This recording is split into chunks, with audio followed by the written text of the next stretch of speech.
It's 6 o'clock straight up. Let's go ahead. It's only this one. Let's go ahead and get started. So welcome everybody to the Wednesday, April 5th, 2023 formal meeting of the Iowa City Planning and Zoning Commission. For sake of attendance, we'll show that Commissioners Padron, Townsend, Hinch, Sines, Elliott, and Craig are present. Chad is not here yet. When he comes in, we will announce his presence for the purpose of the minutes. For next item up, this is public discussion of any item not on the agenda. If there's anybody in the audience who'd like to address the commission on an item not on the agenda, now is your opportunity. Anybody like to address the commission? Seeing no one come up to the podium, we'll go on to the next item. Under development items, first item up, number 4, case number SUB 22-0019. The location is east of Camp Cardinal Road and north of Gathering Place Lane. This is an application for a preliminary plat for Western Home GPD of Iowa City, a 31.65 acre subdivision containing 3 lots and 1 outlot to accommodate 35 single-family units, 8 duplex units, 38 multifamily units, 20 townhome style units, 1 assisted living building, and neighborhood commercial uses. And Kirk, is this yours? That is. Thank you. Kirk Lehman, Associate Planner, and as the chair mentioned, tonight's agenda, I'll be going over the Western Home GPD of Iowa City preliminary plat. It is east of Camp Cardinal Road and north of Gathering Place Lane, so I'll show an aerial in a second, and the number is sub 22-0019. So here is an aerial of the map. As you can see, it's one of the large undeveloped areas east of 218 that's remaining on the west side of the river. It should look relatively familiar because it came before you as a rezoning recently. So this is the preliminary plat aspect of that. There are single-family homes to the north and east, some multifamily uses and a church to the south, and then some undeveloped land to the west that was recently subdivided in the Cardinal Heights subdivision.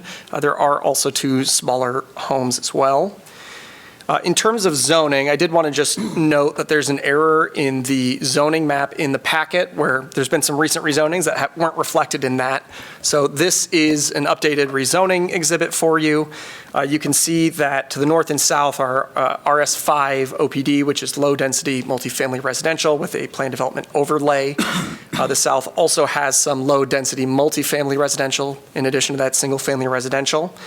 And then to the east, you have some rural residential, or RR1, and then to the west, it's predominantly low-density multi-residential, RM12, and a lot of the areas around here have an OPD, that planned development overlay, and that's primarily because there's significant sensitive features within this area.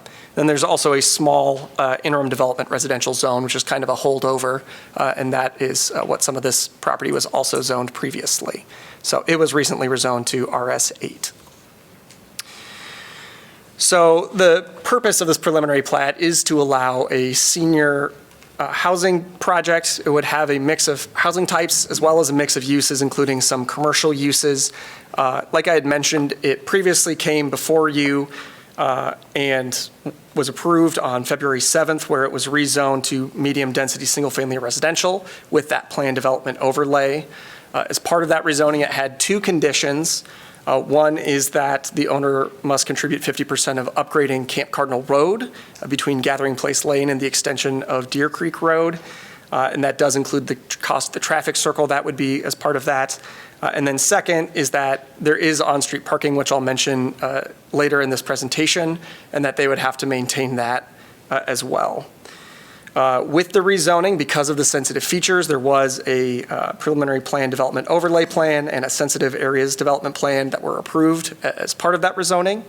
And one other thing I did want to note as background is that the applicant does own most of the subject property, but there is a small portion that is still owned by St. Andrew Presbyterian Church. So staff does anticipate a future boundary line adjustment that would allow the acquisition of that piece of property, and I'll point it out to you. Now, that boundary line adjustment is an administrative process, but then that would be incorporated into the final plat and platted through that methodology. So in terms of the actual layout of the preliminary plat, as the chair said, it's 31.65 acres, and it would have 3 lots and 1 outlot for that senior living use. has a range of different housing types, including some single-family units, some duplex units, some larger multifamily units, some townhome-style multifamily units, and then an assisted living facility, in addition to some small-scale neighborhood commercial uses. Those would all be located on these 3 lots. So it's not platting off individual lots. The land would be commonly owned and made it as a condo or under a single ownership. The outlot and the portion that we expect to be added into this project through a boundary line adjustment is that small roundabout terminus at Gathering Place Lane. So you can see it to the east. It's kind of a small extension, and I don't know. There we go. It's this small portion of land. So that's an addition from the OPD plan that you saw. It was reflected on that OPD plan, but it wasn't included as a separate lot at that time. In addition, as far as road networks, there are extensions of Deer Creek Road and Camp Cardinal Road that are incorporated as part of this, as well as the improvement of Camp Cardinal Road that I discussed. So that improvement would be between Gathering Place Lane and Deer Creek Road. And then there are also 2 cul-de-sacs and 1 loop street that are included in the plat. So with regards to consistency with the comprehensive plan, there is no district plan for this area, which is the Northwest Planning District. But the comprehensive plan shows it as 2 to 8 dwelling units an acre, residential, and it is approximately 3.7 dwelling units per acre as proposed, so it falls within that range. It also does meet a number of different goals in the comprehensive plan that are enumerated in the staff report, but it includes things like, it includes a diversity of housing types. It does add connections to existing neighborhoods to the extent possible, including street connectivity. It is an infill lot, so it is a contiguous neighborhood and tries to be pedestrian-oriented development with sidewalks and with some neighborhood commercial destinations within there. And then it also does preserve sensitive features as well through its sensitive areas development plan. So with that, it does further many aspects of the city's comprehensive plan.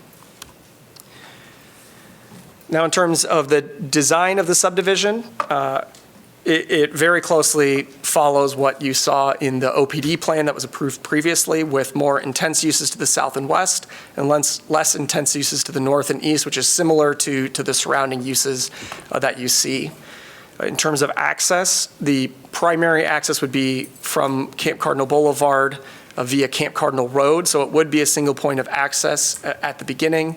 But the southern portion, we're expecting secondary access as Deer Creek Road is extended over to Camp Cardinal Boulevard again. And that would occur as part of the Cardinal Heights subdivision that was recently approved as well. I did mention that the plat includes some on-street diagonal parking, which is a bit unusual. And because the city isn't really geared to handle that kind of maintenance, a condition of the rezoning was that they would need to maintain those diagonal on-street spaces. And then again, with the Gathering Place Lane extension, it does terminate at the St. Andrew property with a temporary turnaround, but it does allow for future connectivity should the east portion of the St. Andrews property to the south develop.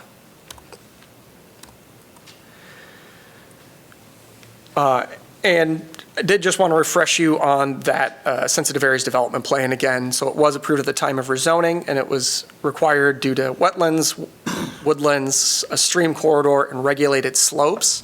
And it was a level 2 sensitive areas review, so it did come before you as the commission, and that was primarily because of the reduction of the wetland buffer. So on the screen before you, the upper right shows the woodlands in green, stream corridors and wetland buffers in blue.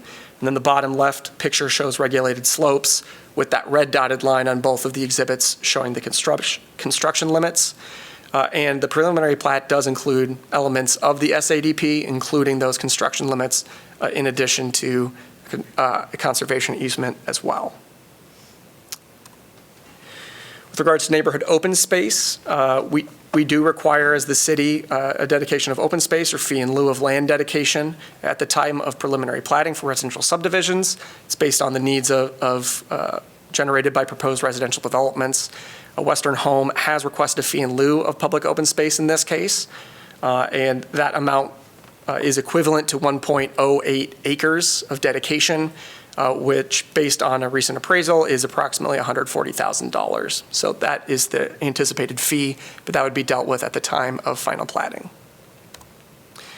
With regards to stormwater management, there are 2 new stormwater basins that are proposed. One is in the southwest corner of the plat, which is near the intersection of Camp Cardinal Road and Gathering Place Lane, and the other is in the arc of Gathering Place Lane to the south of that, if you will.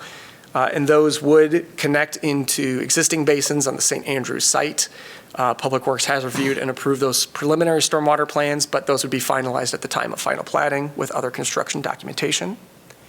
And with regards to the water distribution system, the property can be serviced by water, but because there is a relatively large cul-de-sac there, or what is essentially a cul-de-sac until there's future connectivity along Gathering Place Lane, we do require that that be looped in order to provide redundancy for water supply and some other benefits like ensuring water pressure and things of that nature.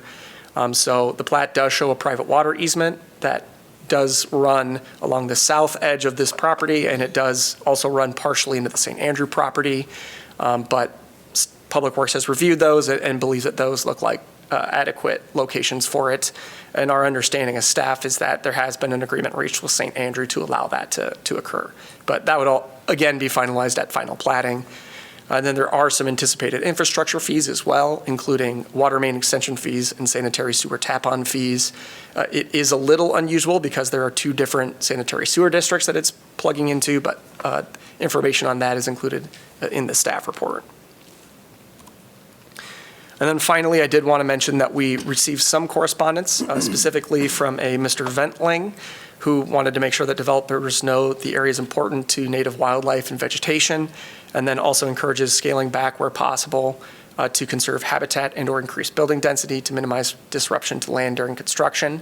I did forward that correspondence to you, and you do have it in front of you today if you would like to peruse that again. So based on this analysis, staff does recommend approval of sub 22-0019 application by Western Home Independent Living Services for a preliminary plat for Western Home GPD of Iowa City, which is a 31.65 acre subdivision with 3 lots and 1 outlot for a senior living community with 35 single-family homes, 8 duplex units, 38 multifamily units, 20 townhome-style units, 1 assisted living facility with approximately 32 beds, and some neighborhood commercial uses located east of Camp Cardinal Road and north of Gathering Place Lane. And in terms of next steps then, after your recommendation tonight, it would be considered by council, which based on current timing, staff would anticipate in April of 2023 at their next meeting. And then following that, it would be a matter of final plat approval by council and then staff reviews that would include the final sensitive areas development plan, the site plan review, and the building permit review. And that concludes my presentation as staff, so I'm happy to answer any questions you have. Thank you, Kirk. First off, for the purposes of accurate minutes, please note that Commissioner Wade is present for the meeting. And do any members of the commission have questions for staff on this particular application? I have a question. So there's a wetland in the middle, and that will be, the development will be responsible for maintaining that, right?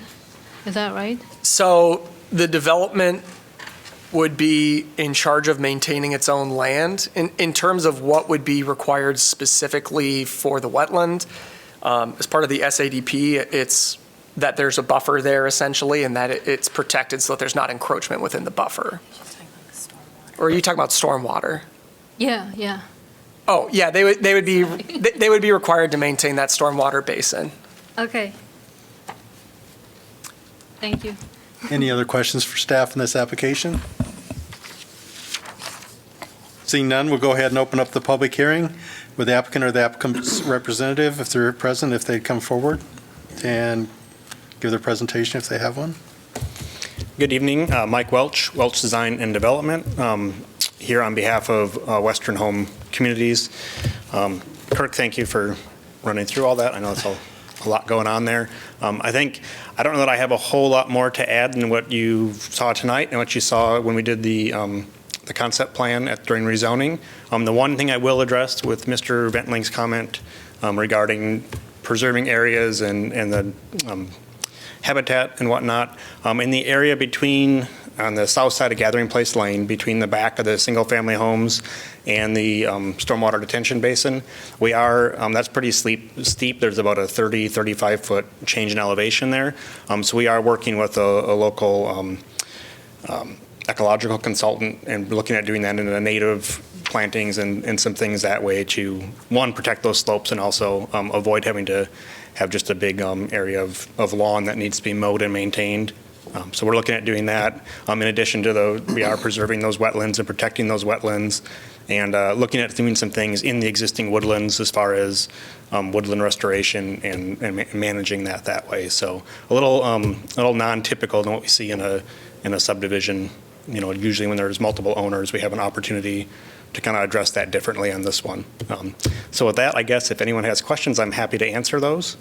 Mike, that turnaround in the southeast corner of the drawing, has that property been acquired, or is that still in the works? No, there's a purchase agreement in place, and so now we are just waiting on that boundary adjustment to get handled. Very good.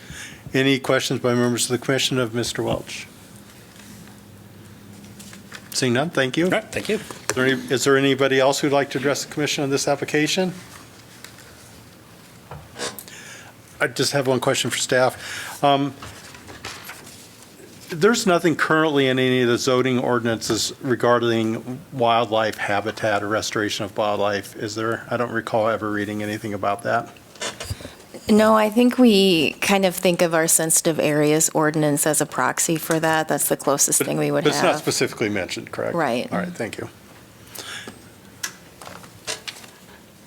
Anyone else in the public would like to address the commission on this application? Second call. Seeing none, we'll close the public hearing. Is there a motion on this agenda item? Move to approve. Got a motion by Elliott. Is there a second? I'll second. Got a second by Townsend. Discussion? Maggie, since you motioned, if you have any comments, you get to go first. No comment. I guess my only question is these new units, and they're all going to spill out into Camp Cardinal Road. Is there any chance that Deer Creek Road is going to be extended? There was, The city council has approved the final plat for Cardinal Heights subdivision, which Kirk just mentioned. They would need to move forward with developing that infrastructure and moving forward with, developing that project. I don't know what their timeline is for that, though. I know Camp Cardinal can get awful busy at certain times of the day. Any further discussion by members of the commission on this application? I'm good with it. I mean, it's the next step of something that we spent a lot of time thinking about and talking about just a couple months ago, so I'm very familiar with it. Very good. Seeing none, we'll call the question. All those in favor of this application signify by saying aye. Aye. Those opposed signify by saying nay. Hearing no nays, the motion is passed unanimously, 7-0. Item number 5, SUB 23-0002, location in the southwest corner of Slothauer Road and Melrose Avenue/IWV Road Southwest. This is an application for a preliminary plat for Melrose Commercial Park, a 62.22 acre commercial subdivision containing 8 lots. And Parker, looks like must be yours? Actually, this one's mine. Darn it. Parker's Never next. Close. So as the chair, Ann Russett, Neighborhood and Development Services, as the chair mentioned, this is another preliminary plat for a commercial development. This should be pretty familiar to you. This is an aerial of the project site. It's located at the southwest corner of Melrose Avenue and Slothauer Road. To the east is the Johnson County Poor Farm. And to the south and to the north, most of this is in unincorporated Johnson County. Here's a zoning map. The subject property is zoned intensive commercial, and the land to the east is zoned public. In terms of background, in 2021, there was a comprehensive plan amendment that came before the commission, as well as an annexation and rezoning to intensive commercial that was approved by city council. There were several conditions associated with that rezoning. One was the creation of a vegetative buffer easement at the southern end of the property, dedication of right-of-way along Slothauer Road. Also, the owner would need to contribute to the upgrading of Slothauer Road and building actually a portion of it as well. Another condition was that the Slothauer Road and IWV Road be screened and landscaped to the S3 screening standard. And then there was requirements on the location of loading areas and outdoor storage, so they would be behind buildings. After that annexation and rezoning, the owner did go through the subdivision process, and it was platted to include 2 commercial lots. Since that time, we've received another application. The owner would like to add some additional lots and actually public streets to the site as well. So that's why we're looking at this again, because it's a re-subdivision of what was previously approved. So here's a map of the preliminary plat. It's 62 acres. There's 8 commercial lots. There's a north-south street shown here, Platinum Lane, and then an east-west street, Gold Avenue, that connects with Slothauer. Slothauer Road will need to be improved to that access point on Gold Avenue, which is shown on the plat. And some of the conditions from the rezoning have already been met with the previous subdivision. For example, the vegetative buffer easement, which is shown down here. That's an existing easement area. And the dedication, there's a partial dedication of Slothauer Road, which was already dedicated through that previous subdivision process. I just want to note this Platinum Lane does end in a cul-de-sac due to the sensitive features to the south. We have wetlands and stream corridor here, as well as that vegetative buffer easement. In terms of consistency with the comprehensive plan, an amendment to the comprehensive plan was adopted for this development. This area was shown as appropriate for intensive commercial uses, as well as that open space vegetative buffer easement. So the subdivision is consistent with the comprehensive plan. A little bit more information on the environmentally sensitive areas. Sensitive areas development plan has been approved, and the preliminary plat shows a conservation easement in those areas to protect those sensitive features. In terms of stormwater, the stormwater management is provided by 2 separate basins on the west and kind of the southeast of the property. This hasn't really changed from the previous plat that was approved, and Public Works has approved those preliminary stormwater management plans. The role of the commission is to determine if the plat is consistent with our subdivision regulations and the comprehensive plan. Staff is recommending approval of SUB 23-002, an application submitted by IWV Holdings for a preliminary plat of the Melrose Commercial Park subdivision, an 8-lot, 62-acre commercial subdivision located at the southwest corner of Slothauer Road and Melrose Avenue.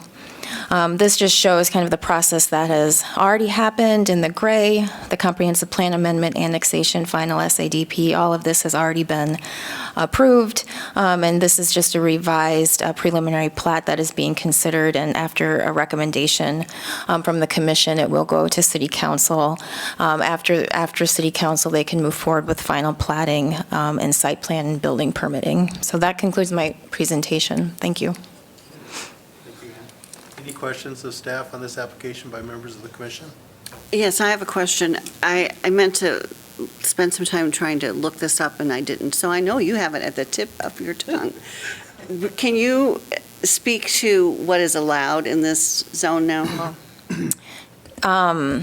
So intensive commercial is one of the more permissive commercial zones. It allows things, office, general office, medical office, retail sales, but it also allows some more intense uses like general manufacturing, outdoor storage. Some of those uses are provisional, where there's specific standards that need to be met. Some of those uses need to be, require a special exception, which needs to go to the Board of Adjustment, but those are the ones that come to mind. It's interesting that, if I'm remembering right, some neighbors had, in the subdivision south, had concerns about, because they were pretty certain they knew what was going to go in there. And I would say that's not going in there if they're doing the subdivision. So it's just another lesson. You never know what's going to happen. Most of those intensive uses in this area, don't they almost all require to go to Board of Adjustment? You know, off the top of my head, I can't answer that. Any other questions by members of the commission for staff on this application? I just have a quick question. This is prior to my time. On the original plat, wasn't there a good neighbor meeting as part of that, and that was part of the buffer area and such came out of that? You know, the buffer area actually came from comments from the public at a commission hearing. Okay. Yeah, so the project actually changed through the kind of public hearing process. Any more questions? Seeing none, we'll go ahead and open the public hearing, and if the applicant or the applicant's representative would start us off. Thank you. John Marner with MMS Consultants representing the developer.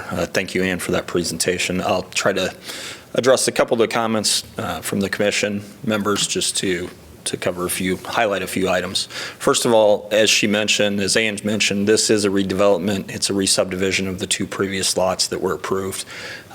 As Melrose Avenue has been completed, there's been some generic interest in the area.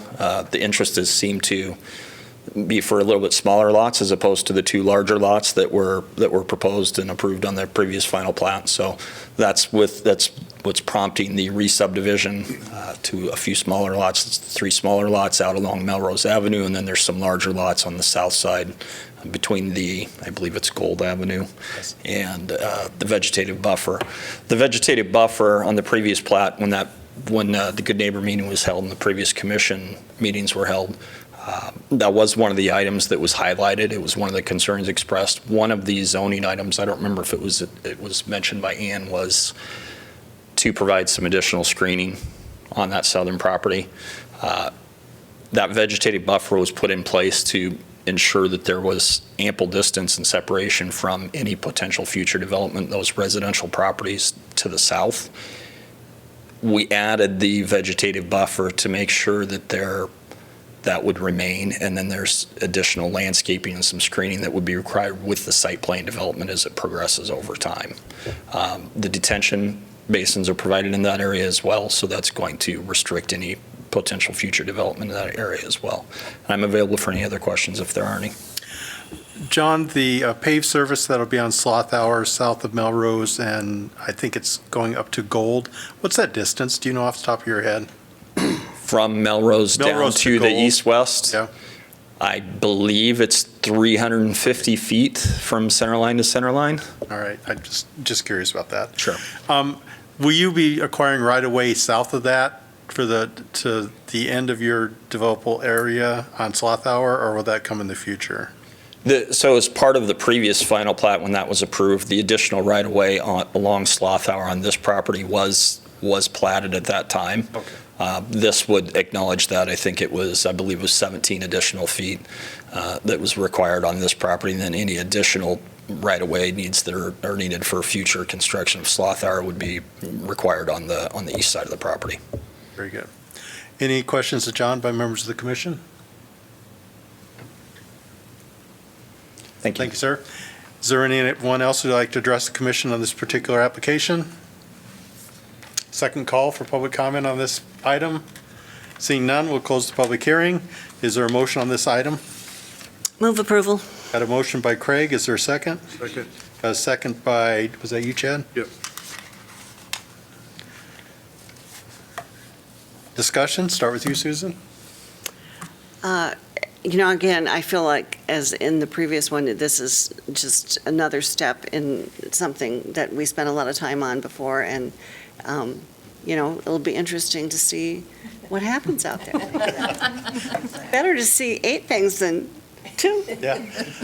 I really appreciate you bringing that up, that once it's zoned, anything that's an eligible use within that zone can happen. That's right. And it's important for the public to, and us, to be Right. constantly reminded of that. Right. Got any comments? Any other discussion by members of the commission? Seeing none, we'll call the question. All those in favor of this application signify by saying aye. Aye. Those opposed signify by saying nay. Hearing no nays, the motion is approved 7-0. Next item up is case number REZ 23-0003. Location is North Scott Boulevard west of North First Avenue. This is an application for rezoning of approximately 10.26 acres of land from low-density multifamily zone with a planned development overlay to OPD/RM12 in order to amend the approved planned development overlay plan and sensitive area development plan. And understand we have a conflict of interest. I'm going to recuse myself. Very good. So if for the minutes, if we'll note that Commissioner Elliott is stepping off the dais for the discussion on this particular item due to a potential conflict. Who's up on this one? I got this one. See, I didn't even say your name because I thought I'd be wrong. Parker, please proceed. As the chair mentioned, tonight I'll be going over a rezoning located at 2640 North Scott Boulevard for an application for rezoning of approximately 10.26 acres of land from low-density multifamily residential with a planned development overlay to OPD RM12. Shown here, outlined in the white, is the subject property located just north of Scott Boulevard. Next, we have the rezoning map, and it is shown as OPD RM12, and as mentioned, that will remain the same. It'll stay OPD RM12. A little bit of background. The property was rezoned in May 2017 to OPD RS5 for Lot 1, just shown here, and that was part of the Larson subdivision, and OPD RM12 for Lot 2, which is the subject property of this application. The preliminary plat, final plat, preliminary OPD and SADP were all approved in 2017 for 60 units, and the Oaknell East campus currently contains 3 multifamily buildings and 60 senior living units. The current zoning, as mentioned, is OPD RM12, which is generally used to provide high-density single-family housing and low-density multifamily housing. The proposed zoning will remain the same and is intended, as mentioned, to amend a previously approved OPD and SADP due to the proposal of a multifamily development and further impacts on sensitive areas. Looking at the preliminary OPD and SADP, we have the existing structures shown here. That's 3 multifamily buildings providing 60 senior living units, as well as garage parking shown here, and surface parking to the north. The proposal shown on the west side of the property is 16 one-bedroom units, proposing an additional 15 parking spaces just off the existing drive, with an underground tunnel connection from the proposal to one of the existing buildings. Next, I'll go over the planned development approval criteria, starting with density. In an RM12 zone, the maximum density is 15 dwelling units an acre, which would provide up to 153 units. What is being shown in total would be 76 total senior living units, which comes out to be 7.4 dwelling units an acre. The land uses proposed include 16 one-bedroom assisted living units, and in addition, they'll be similar to the existing units already on the subject property. The open space requirement was satisfied during the previous rezoning in the form of a courtyard that offers amenities such as a dog park, walkways, and outdoor deck space. No traffic circulation is expected to change, as access will remain solely off of North Scott Boulevard, and there'll be no changes to the existing drive other than the addition of 15 parking spaces. The proposed development will be on the western property line, with parking proposed just west of the existing drive, and all of this will be set back 40 feet from the arterial street. And shown in this image here, you can see that the proposed development will be constructed at a lower elevation than the existing development. The property will be able to be serviced by city water, storm sewer, and sanitary sewer, and traffic is not anticipated to overburden Scott Boulevard, the existing internal private circulation, or city utilities. The surrounding area, as shown, is mostly undeveloped, with ravines and woodlands acting as a natural buffer. The property to the north will remain buffered through woodlands, and the proposed development will be constructed at a lower elevation as mentioned from the existing buildings. And for these reasons, staff determined that the development would not adversely affect the existing views, property values, or privacy.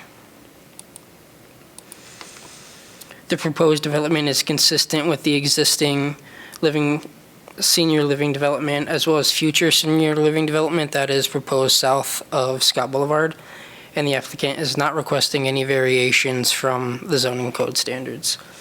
Here's an image of the existing buildings on the property, and located right over here to the west will be the proposal, and it'll generally comply with the same building types and characteristics shown in this image. The comprehensive plan and North District plan identify the property as Office Research Development Center and public-private open space. This was designated in 1999 to accommodate and acknowledge ACT headquarters, but the district plan does further note that alternatives to this use, such as residential, should be considered, and both plans encourage housing diversity and higher density off of arterial streets. Looking at the compatibility with the neighborhood character, to the north we have the Iowa City Community School District as well as ACT campus. South, and this area outlined here, is approximately 38 acres that has been dedicated to the city for an extension of Hickory Hill Park. And further south in this area here will be the site of the senior living facility, and it has begun construction. The proposed development will be similar character to the existing buildings as well as the future senior living development south of Scott Boulevard. Excuse me, but that one corner is still the odd triangle there on the corner of First and Scott. That's not the park. That is not part of it. Correct, yeah.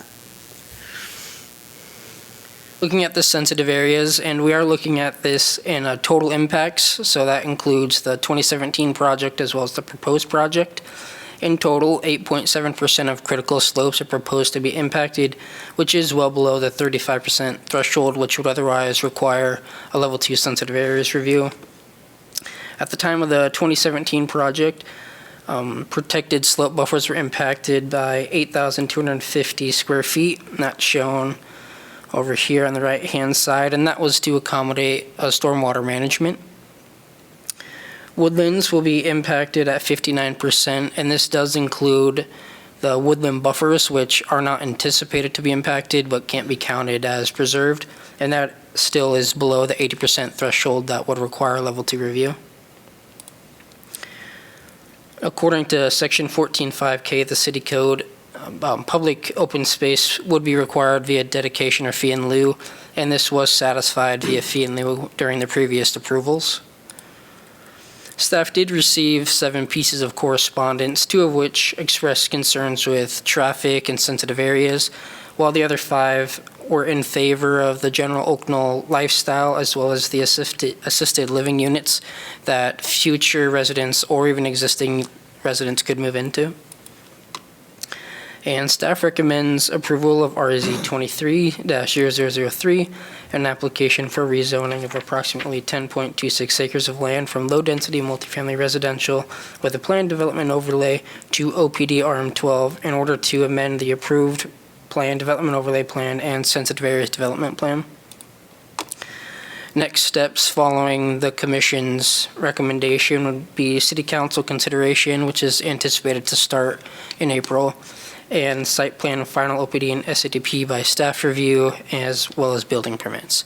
That does conclude the presentation, and I'll turn it over to the commission. Thank you, Parker. Are there any questions from members of the commission for staff on this application? Yes, can you explain what the transition of the zoning exactly here is accomplishing? From what it is now to what it's being requested, I'm just a little confused, is all. So the zone will remain the same, but since there was previously approved OPD and SADP, the land is tied to what was approved then, and this proposal of another multi-family building as well as further impacts of sensitive areas is considered a substantial change, which is requiring a rezoning. And so then the rezoning just overlays the whole property, not just the area being newly developed? Yes, that's correct. Okay. Any additional questions for staff on this application? I have a question.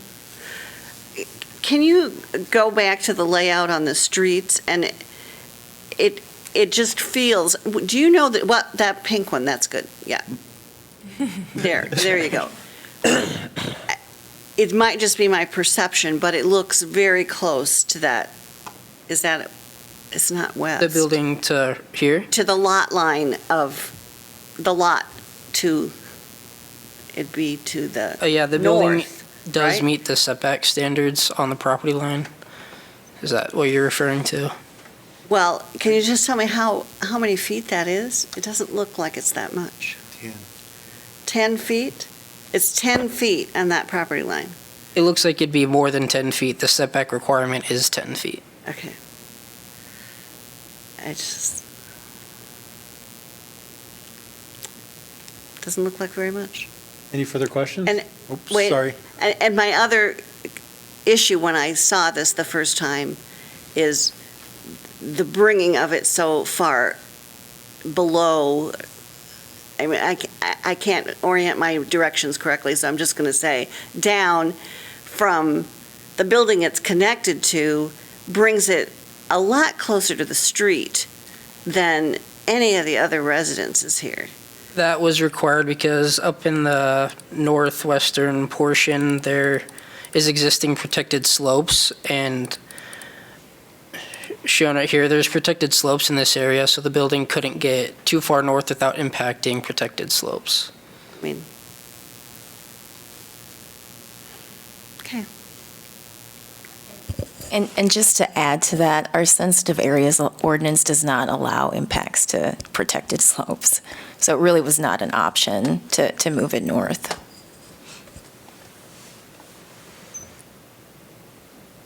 Parker. No, go ahead. Quickly, can you go back to the slide that shows kind of the levels of the building? I think it was 3 stories in total. This one? Yeah. So from the valley, is it essentially 2.5 stories that be exposed above ground level? Yeah, from this image, it looks like about 2 stories, but the applicant may have more specific details other than this image here. Any more questions? Can you refresh me generically of the difference between sensitive slopes and protected slopes? Protected slopes are a slope of 40% or greater incline, and then critical slopes are, I believe, up to 25%. 25 to 39, I guess. 25 to 39. Oh, 25 to 30 for critical, and then protected are 40 or more.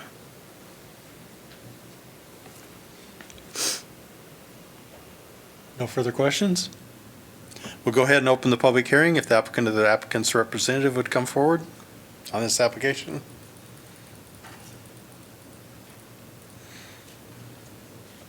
Good evening, Commission.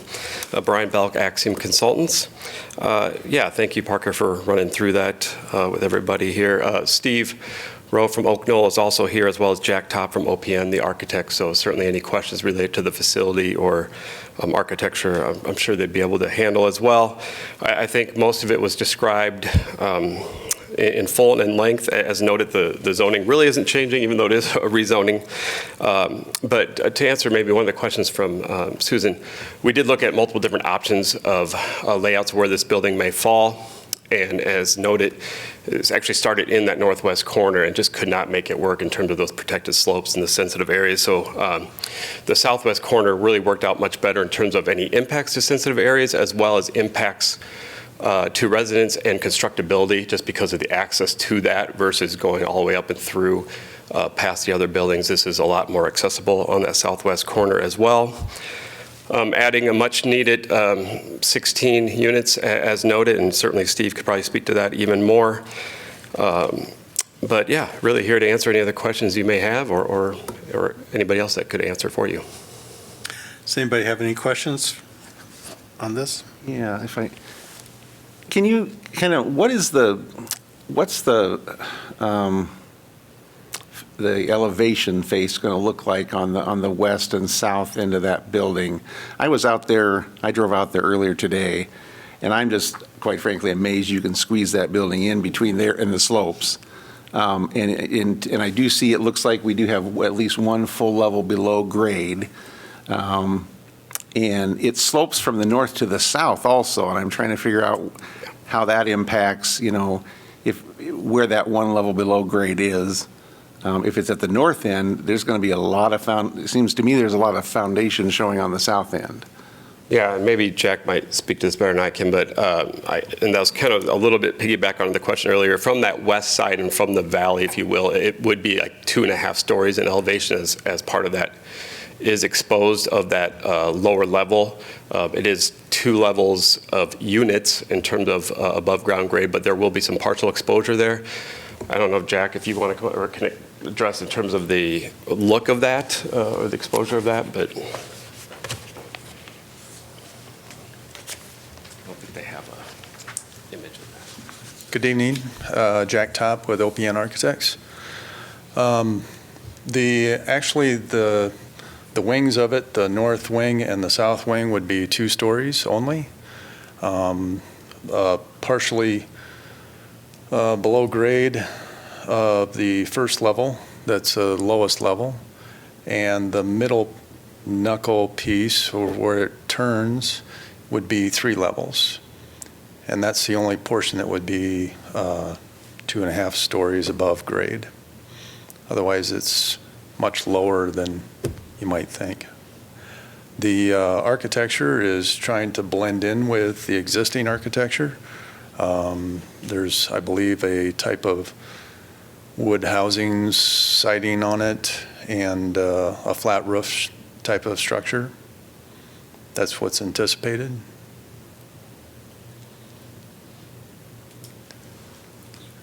All right, thank you. Okay. Brian, do you have more presentation? No, I was just going to say, I any have a other couple questions for you. On this 10.26 acre area,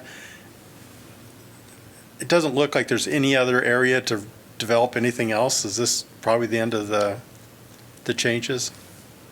As far as I know, Steve, I'll hand off again. I maybe. just don't see Yeah, I'll where hand they off would to Steve go, in so I'm case just you- curious. Yeah. Hi, I'm Steve Rowe, Executive Director at Oak Knoll, and yes, this would be the completion of this campus. As we explored alternatives to try to fit in another 16 units, we looked at the area kind of at the north end of the property, north end of the courtyard between the 2 structures that exist currently. There is a dog park there, and I don't have the guts to move our dog park. So that really isn't a viable option. It's been mentioned already that the northwest corner has sensitive areas that really aren't an option for us. So really the southwest corner is the only part that we could conceivably build this structure. So on either side of the property, on the east side, there is a pretty significant wooded ravine, and any future building would not be possible because of sensitive areas in the slopes there. And similarly, on the west side, it is also a wooded ravine. Oak Knoll's property line is just outside the western edge of the proposed new building, but because of the topography there, I don't think that any property owner to the west would be able to build anything either because of the ravine. Any questions for Steve while he's up? So there's no parking that's going to be in this new building, correct? Correct. The only parking or the additional parking for this new building would be street-level parking just off of the primary drive that already exists. I guess I just want to mention that I was in your building, and the parking for more mature patrons is awful close.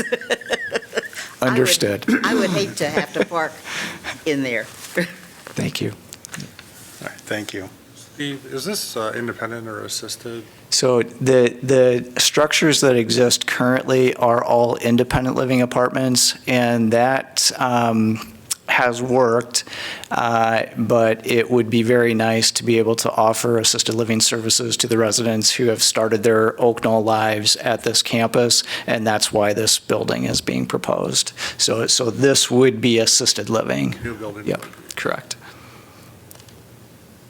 All right, thank you. Thank you. Brian, one more question.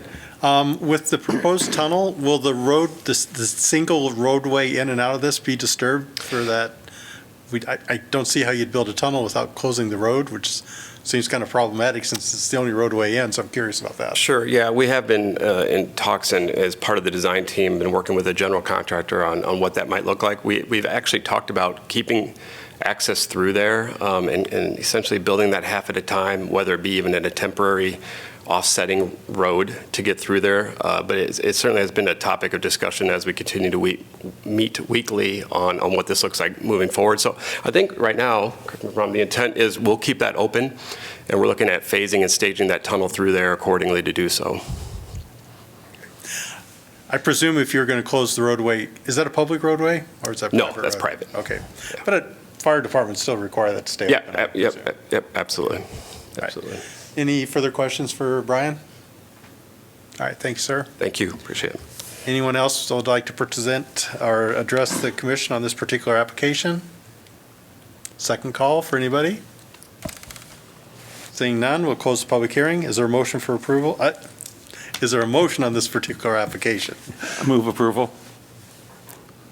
Sorry Second. for that. Motion by Sines, second by Townsend. Discussion, we'll start with Mr. Sines.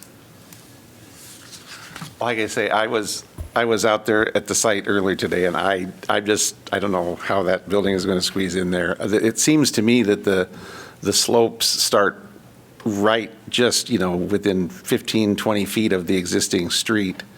And they seem pretty significant to me. I guess I'm surprised that there aren't any protected slopes in that area, because it seems really steep to me. I think it's going to be interesting to see what it looks like from Scott Boulevard, because the topography slopes in two directions in that corner. And I appreciate the challenges of the rest of the site. Yeah, that's my only concern is this, it seems like we're squeezing a big building in a very small space. Parker, in that particular area where the footprint of the building is, those are all just critical slopes or less? Yeah, critical or steep slopes. Okay, thank you. Mrs. Townsend, comments? Only that roundabout has made traffic a lot easier going through there. So I'm happy that went in before you started all this additional building. Further discussion by members of the commission? Well, I have the same concerns that I expressed when I was talking about its relationship to the road and to the lot line. I'm gonna support it, but reluctantly for those reasons. And I would just say it's regrettable that, this whole development isn't that old, and it's regrettable that more thought wasn't given to the possibility of this being something you would want to do down the future and a better solution established at that point in time. But I will support it. The need is there. Further discussion? Seeing none, we'll call the question. All those in favor of this particular application signify by saying aye. Aye. Those opposed signify by saying nay. Hearing no nays, the motion is approved 6-0 with one abstention, that being Commissioner Elliott. Next item on the agenda, item number 7, bylaw amendment regarding public participation. Somebody needs to get Maggie. Maggie. She's Oh, out. Maggie. And having just read the bylaws, I think she's supposed to say why she's abstaining. I was thinking that too. We'll just, So- when she comes back in. I mean, I know why she's abstaining, but I couldn't remember, does it say? you have to give a reason, I think. I think, Only because I just read the bylaws, do I? I think have if you that? abstain on your vote, but Then you not have if you to have to, if you recuse yourself from the discussion, is that two separate things or is it the same thing? It's not abstaining. Anyway, our We'll talk debate about is, that in a minute. we've been talking about you for the last half hour. since you weren't here. Could you just state what your conflict is? I'm on their foundation board. Okay, thank you. That's a good reason. So now we'll go on to item number 7, bylaw amendment regarding public participation. Is that you, Ann? Yes, thank you.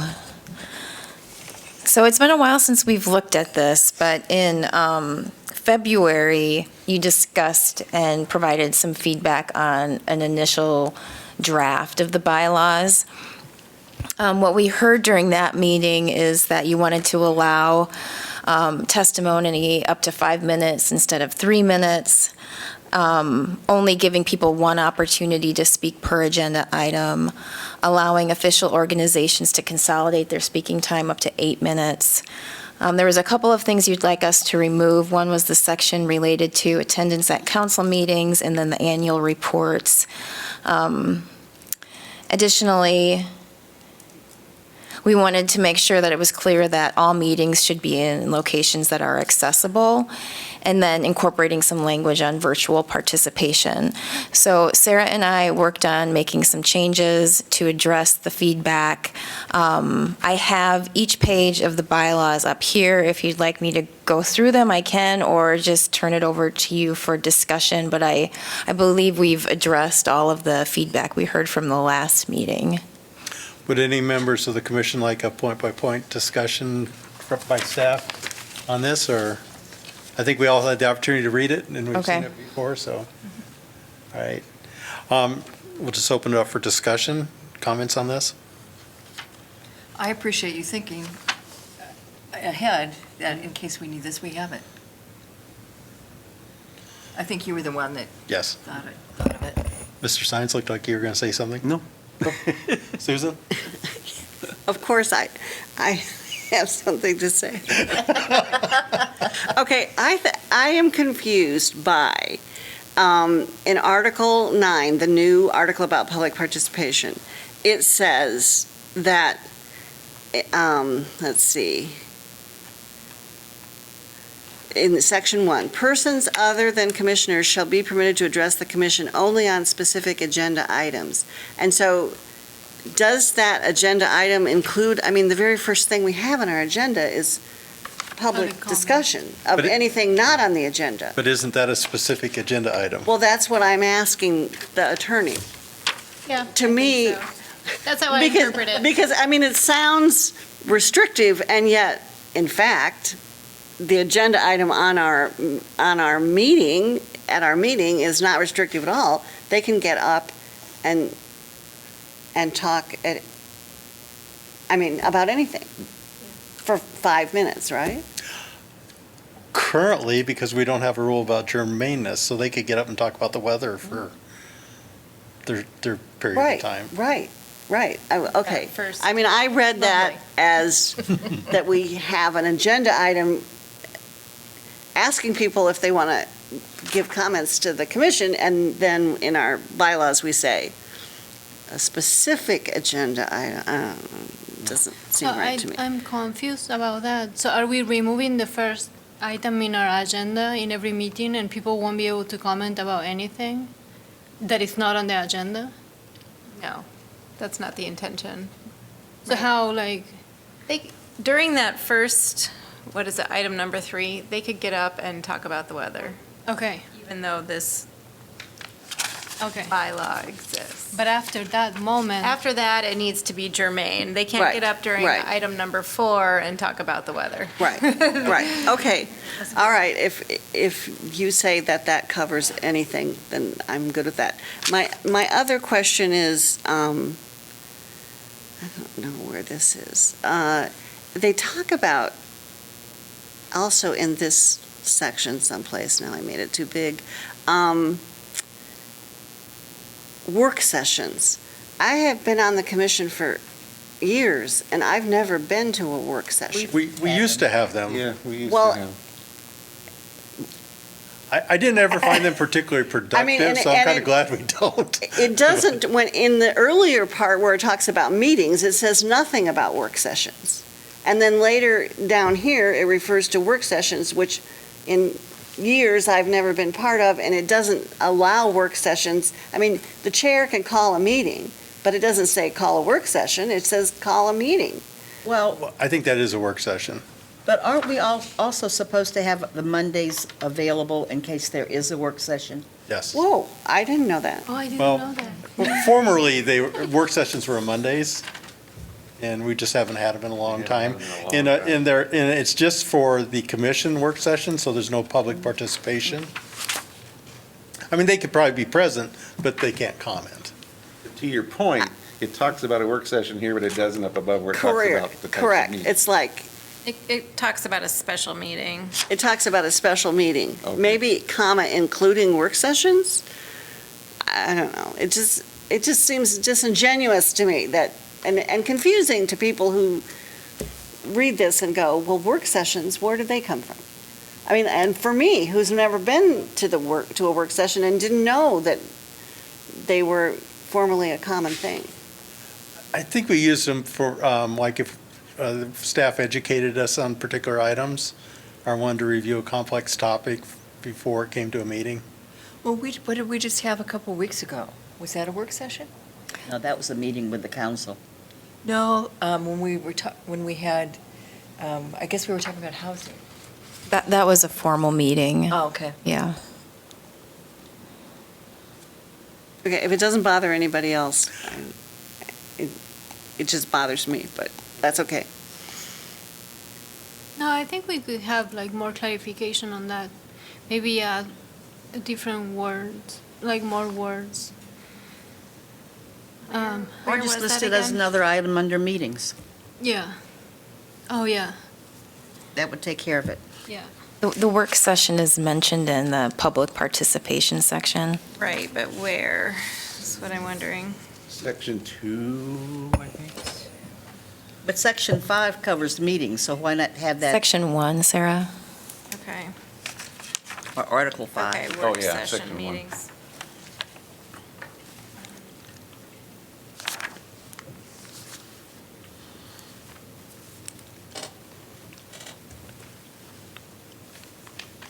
I mean, I think the meeting section talks about the special meetings.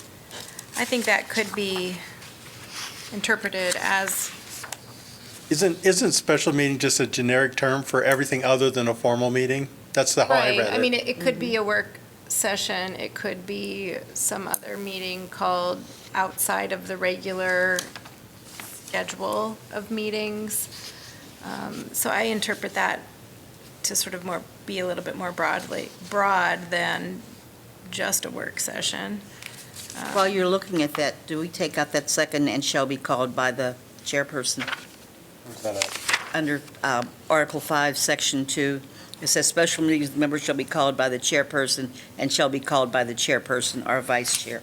I saw think that, one of I saw those that too. Need to come out. But then you go on, okay, One of those need to come out. well, it says, could be called at the request of 3 or more members of the commission.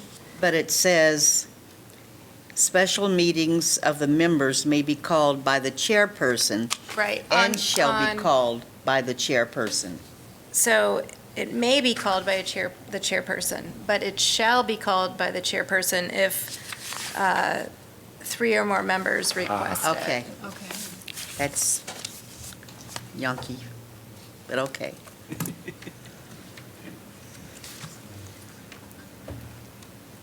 More discussion?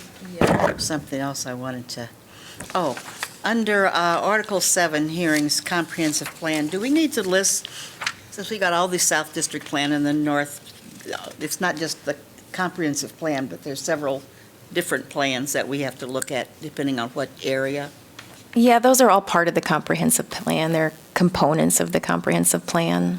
Do we need to say that somewhere, that it's not just, I would prefer not to list them, honestly. for a new person coming on, it might help. The code itself sort of describes that structure, I think. Okay. Then I had a question about under Section 5, okay, this is Article 9, Section 5, rules of conduct, without being chilled from doing so. Is chilled really what we want to have in there? I, in my own mind, put the word intimidated in there, because it's really about when, say if you have a room full of people that are vocally supportive or opposed to something, and there's one or two people that are in opposition to those people, they would feel intimidated from speaking and not being able to exercise their rights because everybody else is so vocal about it. So, chilled's fine, but more slang than, but yeah, it sounds kind of, I don't know. that was just my thought. I don't know. I mean, it's language from the council rules. I do think that that's a term that is used frequently in. Have a chilling effect. Right. Okay. In Yeah, legal yeah. contexts, it is commonly used. Yeah, as soon as you said it that way, I'm like, oh, okay, I get it. But I was just like you, as soon as I read that, I'm like. Sounds kind of ghetto to me. But to me, it didn't sound specific enough, because it's really talking about intimidation. People feel Right. intimidated to be able to speak because they go in contrary to the majority of the people present. Right. Yep. But I guess it has a chilling I effect. guess I would like to have a better word than that, but that's just me. Okay, I'm through. Any further comments? Does anybody have any reservations from it as amendment? Maria? I'm not sure.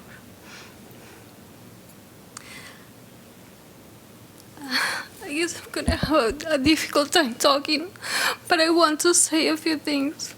And I'm only crying because I'm tired and it's been a long week, but these kind of rules sometimes only serve to oppress the people that is already been oppressed. And then the way they usually work, I know there is always good intentions under them, but then the way that usually works is like we enforce them only when oppressed people show up, and then we don't enforce them when privileged people show up. So I know what happened in Tennessee a few days ago, and the students were complaining and they were yelling, and then the representatives, instead of listening to them and then changing the laws or the rules, they end up removing 3 representatives that stood for the kids. So the solution sometimes is not to impose more rules to help the people, but it's like to have a more fair city for everyone and ensure that everyone has access to food and to education and to housing, and that everyone understands that they are welcome to come here and speak. And if they come and yell, it's maybe because we deserve to be yelled at. And also think that we're going to change the rules because sometimes we're in a commission and we feel that we're here for 3 or 5 years, and when it's time for us to leave the commission, we feel like, oh, maybe we need more rules so the next people, can follow what I was doing. But it's like, sometimes it feels to me like it's a grab of power in in that last few years that we have here.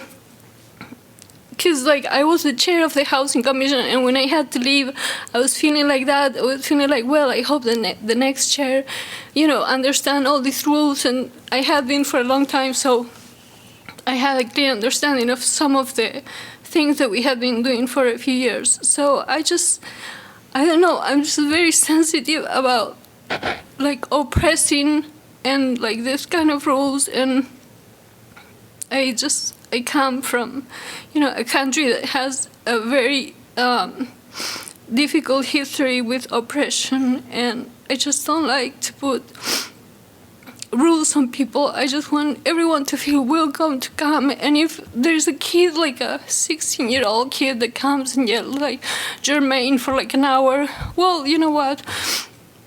It's just one day a month, and like that's okay. I can take it, and that's fine. And if there's a lady that comes and yells that we're like doing something wrong, then that's fine. I mean, I never felt in danger here. I love this city, and like I have never felt like this safe here.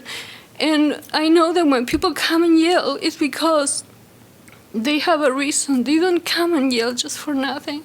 And I'm sorry, I'm just being so sensitive. It's probably a full moon or something. So I want to say that I'm gonna vote in opposition of this. But I do understand that all of you have really good intentions, and I do appreciate all the work that you do and everything that you do. That's all. Thank you for those heartfelt comments. That's really appreciated. And two comments from that. Number one, I actually think what drives my wanting these rules is having seen multiple times in the last several years of where a dominant group overtakes a meeting and doesn't allow anybody to voice opposition to their viewpoint. So actually, my support of this is to make sure that everybody is heard and that nobody is chilled, because I've seen that multiple times. And I do believe in decorum. I really don't think there's an excuse there's nobody up here that wants to do bad. Everybody wants to do good. And that's why we're here. We're not getting paid one penny. And we want people to be heard. But with rights come responsibilities of behavior. So I do have problems that come up here if people come up and they name call and they make accusations. That's not okay. Because actually it detracts from the point they're trying to make. Because when you do ad hominem attacks, the person being attacked is done listening. So what we're doing, and part of this is helping people be more effective with their messaging so that we can hear what the real point is rather than a personal attack. And I've been here, I think, 8 years. I've never seen a single example where we haven't bent over backwards to allow people to say what they had to say. Even when they're standing in lines to Yes. talk. We've been here till 11 o'clock at night to listen to people frankly say the same thing over and over again. So I do appreciate what you're saying, and I respect it very much because I understand where you're coming from. I just see the other side of that coin, that I see people use public intimidation to chill other people from voicing an opposite view. And I've seen that multiple times in the last several years, and I know a couple other commissioners have too. So complete respect for what you said. And the few times that, since I've been on the commission, that we've seemed to have had that problem, it wasn't those that were oppressed. It was those that didn't want those people in their neighborhoods. And I believe once you were chair, or you were leading the meeting, and you actually let them know that this was the first time this had happened since you had been here, and kind of nicely, very nicely, put them in their place, that this was not the way it would happen. So I understand what you're saying. Mike does a but I pretty good can- job of that, too. But I can remember that whole group from, and this is back to where we are, back over to Forest View, when we had tons and tons and tons of people coming in, hoping for that project that never happened. And we were here till Long time. late. Over and over Late. again. Yeah, actually, that's an excellent point. I'm glad you brought that up, Billy. That for our experience really is here is the people that are more the most brusque, I'll say That that in a don't very want those polite, people is in because their they don't neighborhood. want, and I'm using Yes, I know. air quotes, because they're using all kinds of terms to address the real issue of, we don't want, well, number one, we don't want anything to change, Mhm. and we don't want other people to be in our neighborhood. And we don't want our sight view to be changed. We don't want any high rises, plus then we can't see the trees. Jeez, yeah. which this is the one thing I really love about Mr. Sines, is he's always very good at pointing out to them, if you cared about your sightline, you should have purchased that property. I love that. I love that. So, Yeah, but I must say that this commission, I think, has done a good job of keeping things in order, thanks to our leaders. and frankly, I think the rules as they're written, anybody can use any rule to oppress other people, but that's the job of all the commissioners to make sure that equal application to everybody. The rules are the same for everybody. And that's sort of my mantra personally. Same rules for everybody, no exceptions. And you have actually added time, because there have been people that wanted to continue their explanation, and they only had 3 minutes, and, 5 minutes would give them a better way to explain what they were doing. So we've kind of added some time for that, as well as taking time back for that second time up. And also, when the part about enforcement, you'll notice that there's nothing in there about having people arrested. We purposely did not want that. Or drug out. This is just about maintaining order in the meeting, decorum, so business can be conducted and everybody can be heard. Everybody will get an opportunity, but everybody gets the equal opportunity. Even the people that the person who may be acting out doesn't agree with. So, further discussion on this? What kind of action do you need from us, Ann? I think we need to vote, and then we will need to take it to council. Okay. Could I have a motion for, on this particular application, item number 7? So moved. Motion by Townsend, is there a second? Second by Chad Wade. Discussion. Bill, you want to go first, since you I'm made good. the motion? I'm good. Chad? I'll just say that I'd like to clear expectations.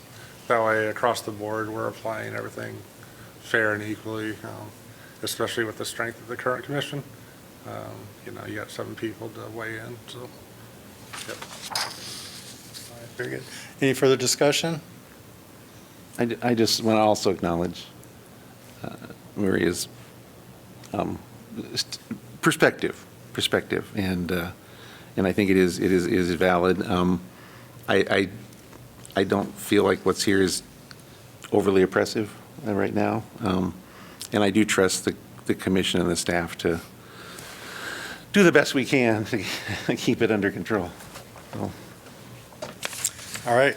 Further discussion? I like having rules. The advantage of rules is they prevent discrimination.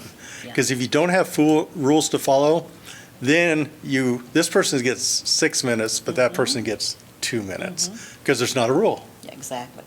Rules. But I think Maria's point about discrimination often happens in the way the rules are applied. That someone who's up there and is a big wig or whatever, they can intimidate you by who they are. And Only if it's you let them. easy to, but you don't let them. I'm just saying you can see how it could happen.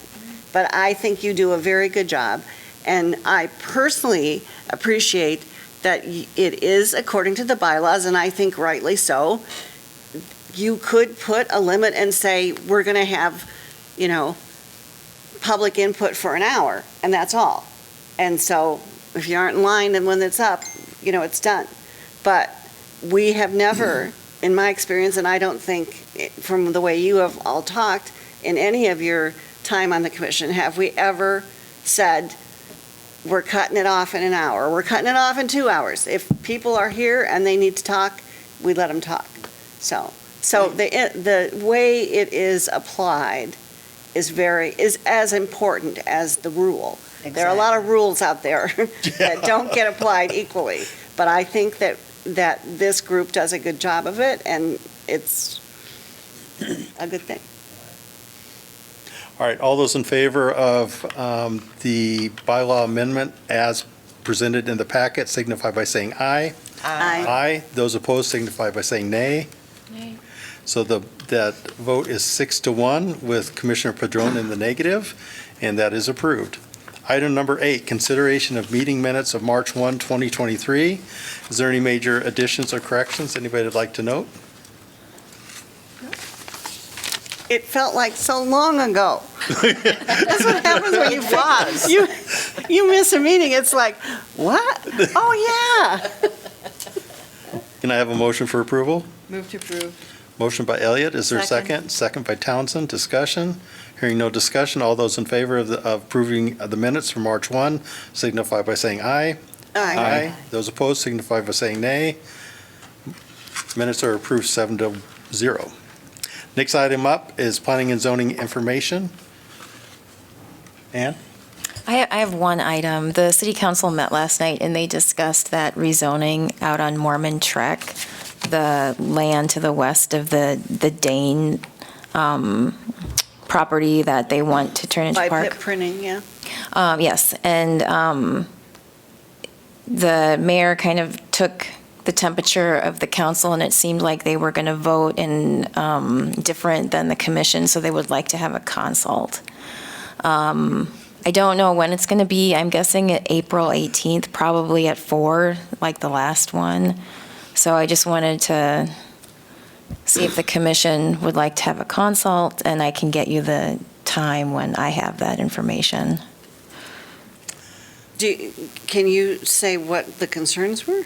There was no discussion, so we don't know. I watched a little of that, and there were a lot of people, a lot more people that came and spoke than were here for us. So I don't know if that had anything to do with it. Yeah, the trust rallied a lot of supporters to come out and speak. Can you remind me what day we reviewed it so I can read it again?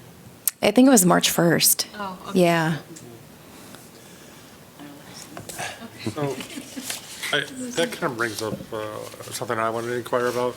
So this is kind of the second instance recently where there might have been a new viewpoint from the city council versus staff and commission on a project.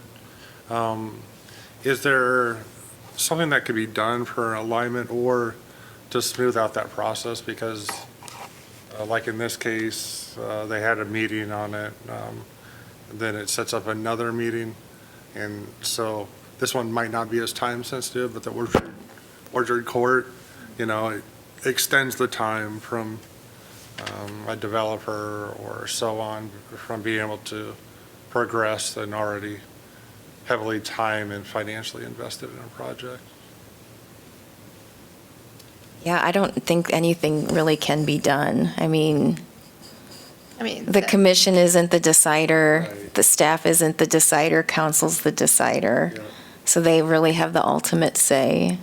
And Other than eliminating the consult, I don't see another way to shorten that sort of collaborative process, other than to just, Or if there's just feedback as far as insight on Well, I the think- perspective that's taken into account. yeah, the Orchard District application.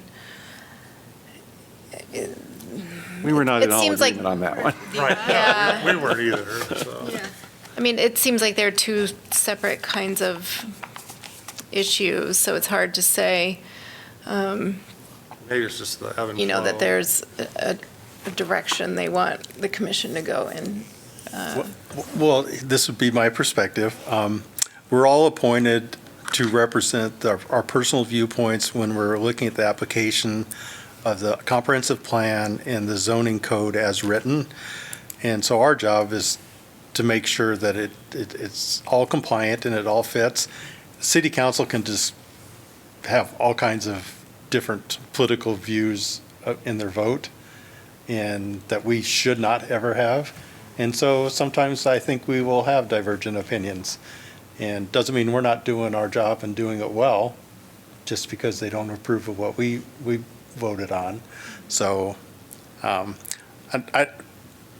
we're not rubber stamps for the city councils. They don't like what we do, then they don't have to reappoint us when we're up for reappointment. Yeah, and I think maybe it's not just that. Maybe it's just that they feel that there may be something they're missing. And maybe they, after they hear what we have to say, maybe it gives them a little more clarity. Also, we only make a recommendation, and sometimes disagreements are good, so we all, are forced to think about the way the other person, so it's not Right. so bad. On this particular one, we'd been through this before. Really the same comments were made in previous rezoning, and that went through, so I'm not really sure what's different about this one, if any. Were you here for I that wasn't here last for that one, no. It was really just like to me, it just felt like deja vu all over again. I don't want those people next to me. So, and I'm respectful of their viewpoint. I just disagree with it. And so the city council can make any determination they want. It's odd that they approved it once before, essentially the same kind of thing. Probably a different city council. Probably. I Not can't remember the many. timing of it, but, Most of them are the same. so, I'm fine with a consultation. I think it's the more interaction we can have with them, the better. They're going to do whatever they want to do, but I think it's important that we are able to share with them our viewpoint. So I'm in favor of a consultation, but I don't want to speak for everybody else. I'm too, I'd like to hear what they have to say. I'd like to hear where they're coming from, because we didn't hear it. They didn't, like you said, they didn't speak, so. Anybody opposed to a consultation? I'm in favor. All right, Okay, I'll let you know, All date right. and time. Mr. Sines? Yes. I wanted to, first off, apologize to the commission for missing the last two meetings, which seems like forever ago. I had to think real hard about why I missed the first one. It was because I was ill, and the last one because my flight back from Palm Springs was delayed. Oh, boy. The first one you get a bye, the second one, not so much. There's an option in the bylaws for call-in. Yes, I see that now. Having said that, I have tendered my resignation to the chair. And I discovered in reading the packet today that I didn't quite meet the guidelines of that requirement, but the chair has agreed to accept it should I wish to maintain it, and I think I do. I have found myself becoming very cynical of the process, and in particular of developers and builders. And I've left the last several meetings that I have been at feeling kind of icky and not feeling good about the process and about my reaction to the process. And I just, as I said in my letter to the chair and staff, I've missed two meetings, and there was some meetings not held in between times, so it has been a really long time since I've been here. And I realized in the last week or so that I didn't miss that. And for me, that was quite a change, because I have been very passionate about the commission and the commission's role. And so I really have just felt it's probably time for me to go. And so I think I will, with the chair's approval, I will maintain my letter of resignation and bid you all adieu. May I say something? Oh, I don't know. On the record or off? This is hard enough. Yeah, yes, it's hard. You may think you're being cynical, but I think what you're doing is giving us information from all the knowledge that you have. You've been here longer than most of us. You've been in real estate. You know the ins and outs of what's going on in this area. And I just think we're going to miss a vital point of our commission if and when you do decide to leave us. That's just me. I actually second that. I think Mark's perspective has been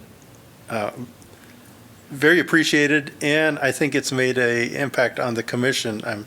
You're one of the rare people who Speak your has, mind. well, you haven't left yet, so Sometimes too much. well, you just have a lot of knowledge, and it's really helped us to be better. And agree. And we don't always we've go always along been with better. Yeah, oh, yeah, absolutely. You know, but and the nice thing about it, even when we're in disagreement, it never feels personal, and we're always still friends. And that's not a very common thing sometimes. So Well, I your appreciate- contribution has been appreciated, noted, and I hope you And can. needed. And needed.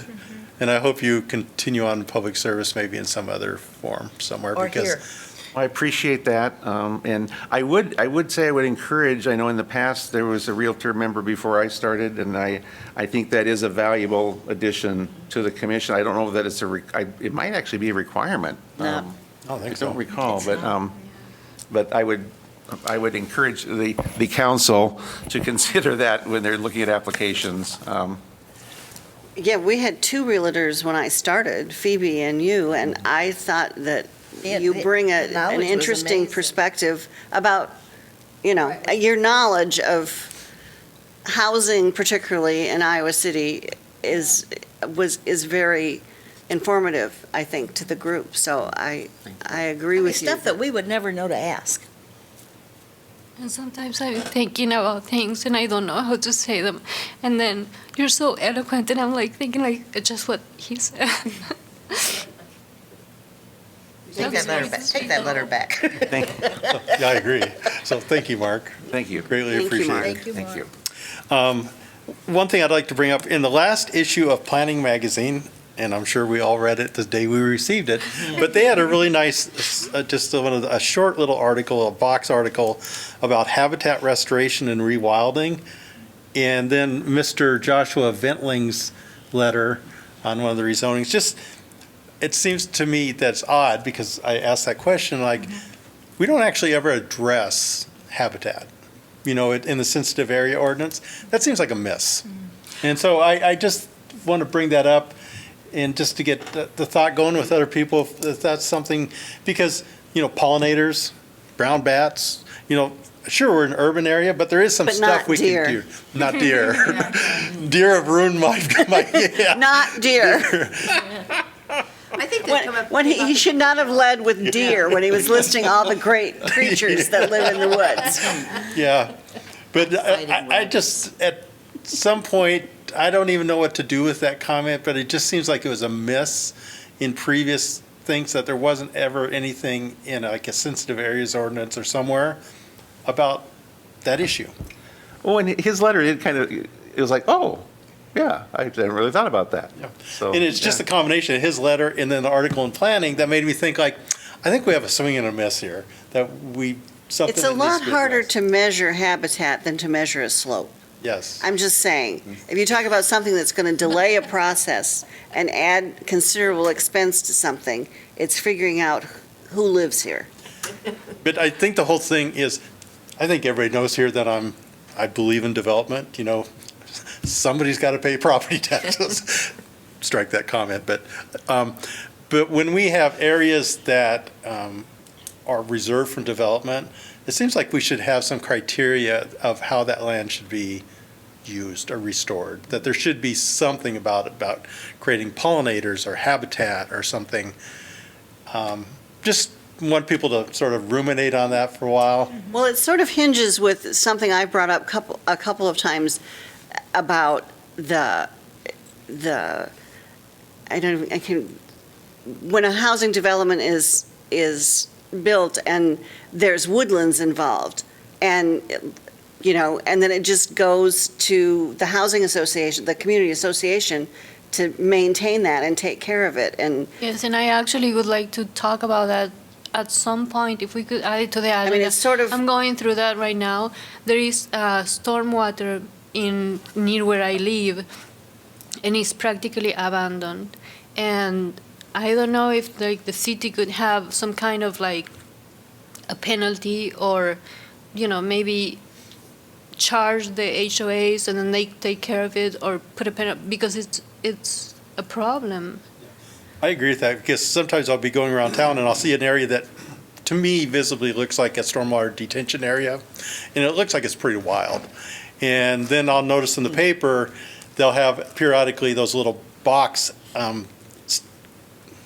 statements about costs associated against the landowner, property owner for snow removal or for weeds or mowing, that we should make sure the city has the ability, or at least advocate for, if an HOA won't maintain their stormwater detention area, that the city can just go in there, same process, notify them, send them a letter, but eventually have the ability to go in there and clean that up, so it just doesn't get infiltrated and packed with invasive species, and now it's no good to anybody. Yeah, So- and charge them, right? Yeah. And this has come up several times in the years that I've been on the commission, that there's a lot of them that get neglected. Yeah. And a lot of home owners and home purchasers don't even know that's their know. responsibility. Exactly, Yeah. yeah, yes. Typically, there's an easement agreement that does give the city the right to do that, but it's not quite the same as sending out a crew to shovel a sidewalk. I mean, it's a much bigger, more expensive endeavor. It would So seem, it's though, rare that that- we would want to make sure the city has the ability to do that, though. Because some of those, they're pretty bad. I mean, you can just tell. And True, have this- but also the woodlands areas, like I say, and some of these pretty expensive developments that we've approved that say, well, that sensitive slope or whatever, and then no one does anything there for. No. And No. the poison ivy just thrives, And the deer. and the deer. When are they going to start developing that piece of land that they've already taken the house down, right at Gilbert and Kimball Road? There was I think they were supposed to do something. Oh, the one at the, It's at the foot of yes, Kimball Road. yeah. I don't know that they're going to do anything there. Putting something there. I thought They that was might. in one of our packets. That would just be probably a building permit. So I don't think anything would come before. Cleared the old house out. Yeah. And, okay, I was If anything gets built, it won't come to the commission. It'll probably just plan review. Yeah. Any more input on planning and zoning information for item number 9? Seeing none, a motion for adjournment. so moved. Motion by Townsend, is a second. I second. Second by Padron, discussion. All those in favor of adjournment signify by saying aye. Aye. Those opposed signify by saying nay. Hearing no nays, we're adjourned 7-0. Thank you, everybody.